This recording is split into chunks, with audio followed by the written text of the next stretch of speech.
Hello, my desktop publishing students. This is part 2, and remember we had the grid lines done to this point and they were gray.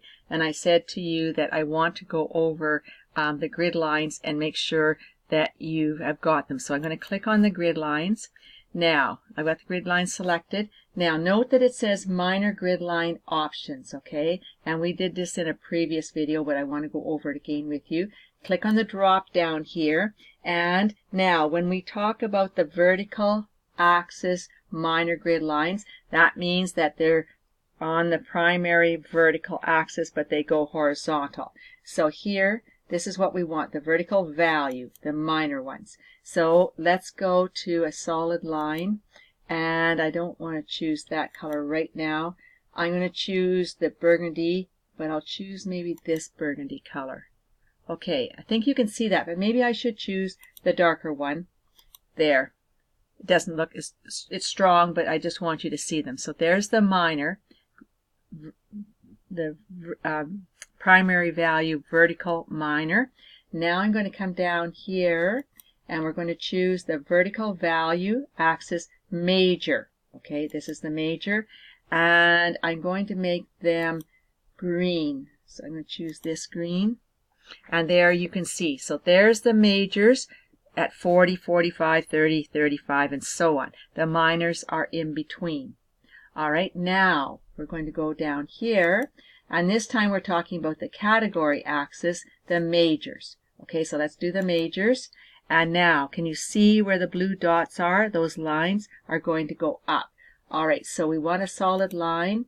And what color can I choose? Okay, I'll go with purple. So now you should see the majors on the category axis going up. Now once again, I want to go here and I want to go to the horizontal category, the minor grid lines. And you can see where the dots are on the minors. So I'm going to go here to solid line. I'm going to go and choose the pink, just again to make it easy for you to pick out that those are the minors. So that's how you color your grid lines if you want to color it. But I do want you to practice that and try it to make sure that you can do it. Now remember, if we go and click on this value axis, then it says format axis. And if we go over here to options, okay, it says that our maximum is 45, and that's what you can see. And it says that our major unit goes up by 5, and you see 25, 30, 35, 40, and the minor unit is 1. So if we change the max, don't touch the max, but if we change the major to 10, then we are going to have it go up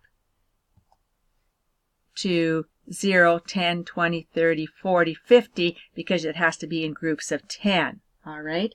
And if you want to do that, we could say then instead of going up by 2s, maybe we could have our minors at 5. Okay. So now when you put the minors at 5, that's half a 10, and you're only going to see the 2 grid lines. All right. So now I'm going to come back and put my major back at 5. Okay. And maybe I only want the minor to go at every 2. And there's the minors, and that doesn't work out because 5 is an odd number, so that won't work. But if I say 2.5, then I can have one half the way each time, and that might be okay too. But I still think it looks better actually with here of 1 as the difference, as the minors.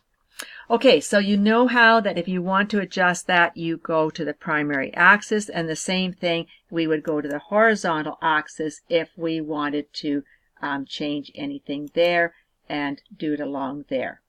Okay, and remember last time we went into the tick marks, so I'm not going to do that. All right, I think that's that piece that we want. And now go back to ancillary sheet, click on your spreadsheet, go Control S to save. And now we want to do your Sparklines, okay? So this time, click on the Dailies worksheet. This is our sales that we have on a daily basis, all right? And it says to you, select column K, Okay, so click in column K. And now it wants you to widen the column. All right, so right click, this is one way to do it, column width, and it says put it in at 20. Okay, all right, now you could have dragged it.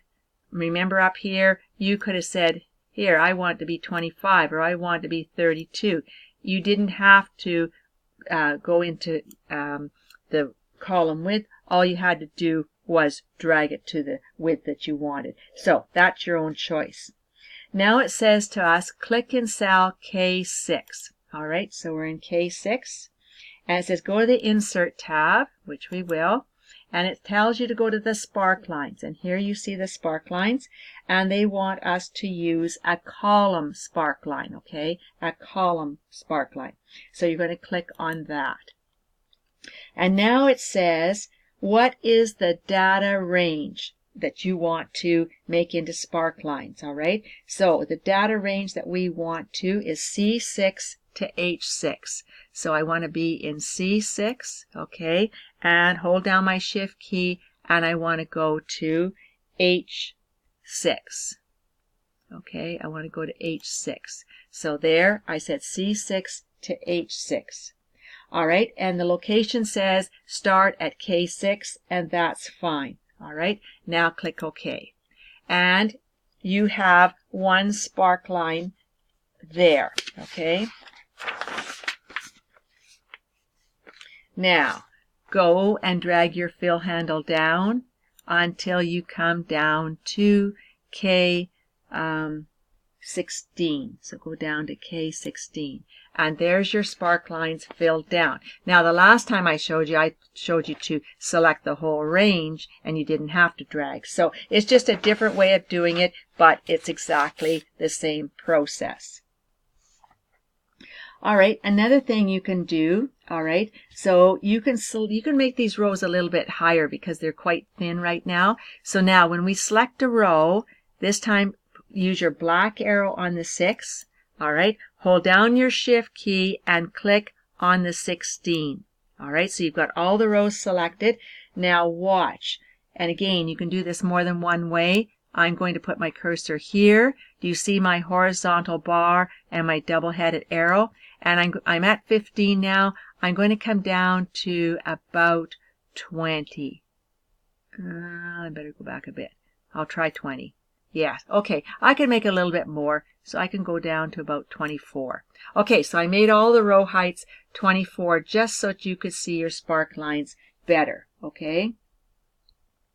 And now this time, what we want to do is that we want to be in our Sparklines here. Okay, so make sure your Sparklines are selected. And you're going to see your Sparkline tools up here. Look, Design. And we want to go to Marker Color. And we want to say the high point and pick a different color. It doesn't matter to me what you pick, but I'm going to pick that as our high point. And you can go, and you've got lots of styles to choose from, whatever one that you wanted to choose. It doesn't matter to me. Okay, that's what we've got right now. You can, if you want something different, go ahead and choose something different. But I'm okay with what I chose. Okay, so now we've got the high point done. We picked that out. But you notice here, these are all flat lines, okay? They're all flat lines because all of these values are something different.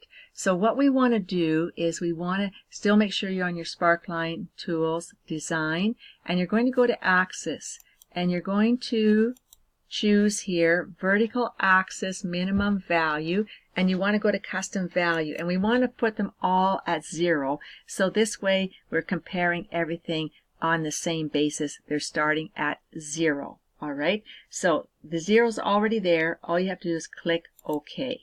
And that instruction was missing in your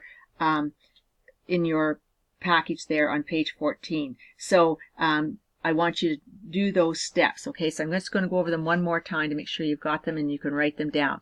You're going to go to Axis. Okay, you're going to go to Vertical Axis Minimum Value, Custom Value. The zeros are already there. Just say OK. And now the charts are reflective of the proper values that we had selected. So please add that note and do it at point number 35A, right after 35, what we just did. Now it says to you, it says click in cell F9. All right, so I'm going to click in cell F9. Check your name box, make sure you're in F9, and it's at 4 right now, right? Okay, this time put in -2 and press enter. And it shows you haven't got any sales, which is true because it's -2. And the -2 just means that the products were returned, and therefore you gave them an exchange or a refund, but you didn't make a sale. All right, so now I'm going to put it back to 4, and then you see your bar come back in. So that's how easy it is to do your Sparklines. And if I want to make this a little bit wider, I could still make it a little bit wider. Also, if I want to select these rows again, I don't want 17, so hold on here. I want just a 16, and if I want to drag them down, or I could have right-clicked and said row height, and instead of 24, I want 28. Okay, so now I got it perfect. I didn't have to drag it at all. So whichever method you like is fine. All right, so now it asks us to put our headers and footers on all 3 sheets. Okay, I'm going to drag your combination chart for whatever reason, just to refresh your memory. Drag it over here, and I'm going to put it after dailies. So I've got ancillaries, which is the spreadsheet. I've got dailies, which is your Sparklines, and I got your combination chart, which has got everything else on it. All right, so we're going to go back here. We are going to hold down your shift key and click and make sure we got all 3 selected. All right, so we're going to go to File. We're going to go to Print. We're going to go to Page Setup, and we want Landscape, and we want Sheet, Grid Lines, Row Column Headings, Header Footer, Custom Header, and you know how to do this, so just do it. Shift Home.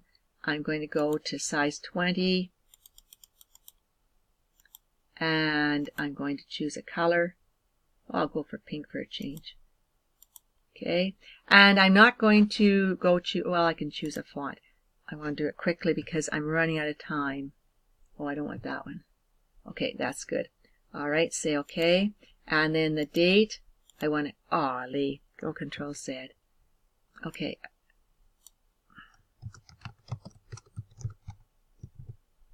And now in the center section, I want the date, and I want the time, and here I want the sheet name, press enter, and I want page, spacebar OF, spacebar pages. All right, say okay. And the footer, the only thing we want is the path and file name. And now you know that you can size your path and file name down by selecting it and making it, instead of size 11, let's make it size 8. All right, just try that for another time and say okay.